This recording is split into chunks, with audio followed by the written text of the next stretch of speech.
자, 어제 10차 헌재 심판으로 좀 더 깊숙이 들어가 보겠습니다. 어제 심판정에는 진술 번복으로 논란을 빚고 있는 홍장원 전 차장이 등장했습니다. 증인 중에 유일하게 두 차례 참석한 인물이기도 한데요. 홍 전 차장 자신의 진술 번복에 대해서 이런 이야기를 했습니다. 들어보시죠. 제가 22시 53분과 23시 06분에 진술한 내용에 대해서 조금 정정할 필요성을 좀 느끼고 있습니다. 지금 다시 한번 생각해보니 22시 53분과 23분의 내용이 조금 혼동된 부분이 있어서 정정할 필요가 있다고 말씀드렸던 겁니다. 그 당시 진술한 게 정확하겠습니까? 지금 두 달이 지난 시점에서 기억하는 것이 정확하겠습니까? 당시에는 제가 검찰 조사 받을 때 병원에 입원한 상태에서 전화를 받았었고 병상에서 투약한 상태에서 알겠습니다. 예. 네, 홍장원 전 차장 검찰 진술을 통해서 대통령으로부터 싹 다 잡아들여라 이런 전화를 받았고 또 여인영 전 사령관에게 체포조 명단을 들었다 이런 핵심 증언들을 내놨던 인물이기 때문에 이 검찰 조사가 증거로 채택될 정도로 헌재에서 증거로 채택될 정도로 아주 중요한 요소가 됐었는데 어제 지금 홍 전 차장 얘기 들어보면 검찰 조사받을 당시에 본인이 입원 중이었고 상태가 네. 조금 건강 상태가 안 좋았기 때문에 번복할 여지가 있다는 취지로 증언한 것처럼 좀 들리기도 하거든요. 저는 제 홍장원 전 1차장 얘기를 들으면서 말이 안 되는 게 이분이 그 헌재 나와서 한 얘기를 언론 인터뷰를 통해서 많이 했습니다. 검찰 조사에서 했던 얘기도 언론을 통해서 여러 번 했습니다. 예, 여러 차례 반복했죠. 그렇다면 예. 검찰 조사에서 했던 얘기가 자기가 병원에 입원해서 혼미한 상태에서 해서 문제가 있을 수 있다고 얘기를 했다면 네. 그 이후에는 정상으로 돌아왔을 거 아닙니까? 평상시에도 병원 치료를 받나요? 그게 아니지 않습니까?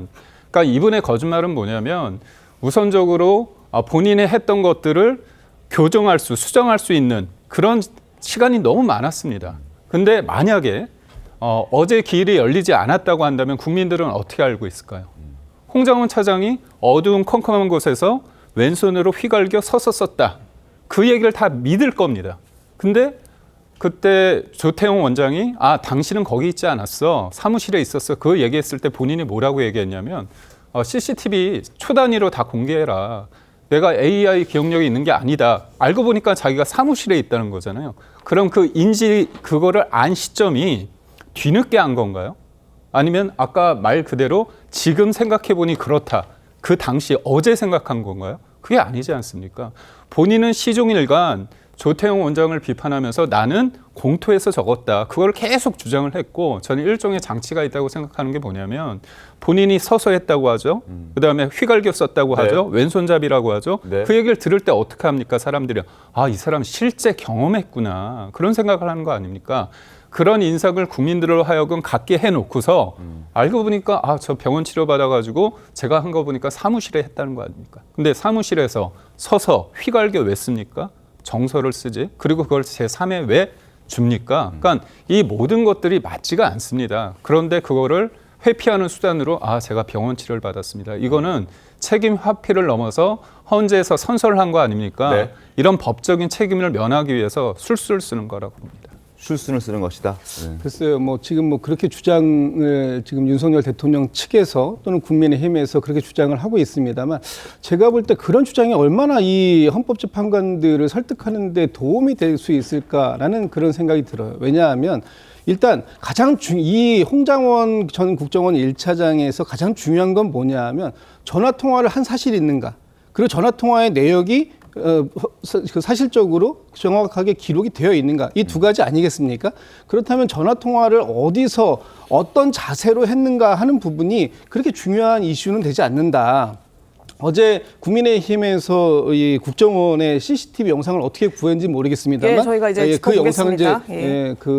틀었을 때 홍장원 1차장이 10시 58분경에 국정원의 로비를 들어오면서 전화통화를 하면서 들어옵니다. 그것이 홍장원 1차장이 얘기하는 여인영 방첩사령관과의 전화고 그리고 본인 사무실에 들어가서 11시 6분에 또다시 여인영 방첩사령관하고 통화를 하고 있어요. 그렇다면 그 과정 속에서 이 대통령과의 통화 또 방첩사령관과의 통화, 이 사실들은 불변의 사실 아닙니까? 그리고 거기에서 그 명단을 불러줬다라고 하는 것을 또 본인이 적기도 했고 네. 그것을 본인이 적었다고 하는 명단을 또 정서로 적어준 이 보좌관이 또 그 자리에서 그 현장을 목격한 거 아닙니까? 그렇다면 여러 가지 사실관계들이 충분히 증명이 되고 있고 그리고 홍장원 1차장으로부터 나온 그 명단과 지금 방첩사에서 나온 명단, 조지혁 경찰청장으로부터 나온 명단이 사실상 거의 일치한다라고 본다면 그 당시에 그런 통화 내역이 없었다라는 것을 탄핵하지 못하는 한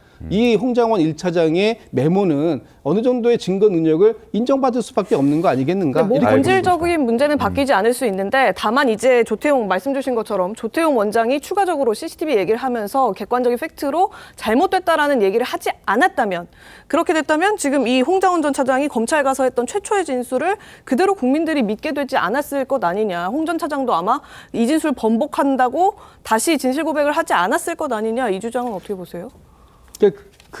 제가 말씀드릴게요. 네. 그 주장이 설령 그 기억에 일시적인 오류가 있다고 해서 과연 그런 사실관계 좀 전에 제가 말씀드렸습니다만 그 사실관계는 그 당시에 모두 다가 다 이 비상계엄이라는 뜻밖의 상황, 아주 긴박한 상황을 맞이해서 예. 일시적으로 기억에 장애가 생길 수 있는 것이죠.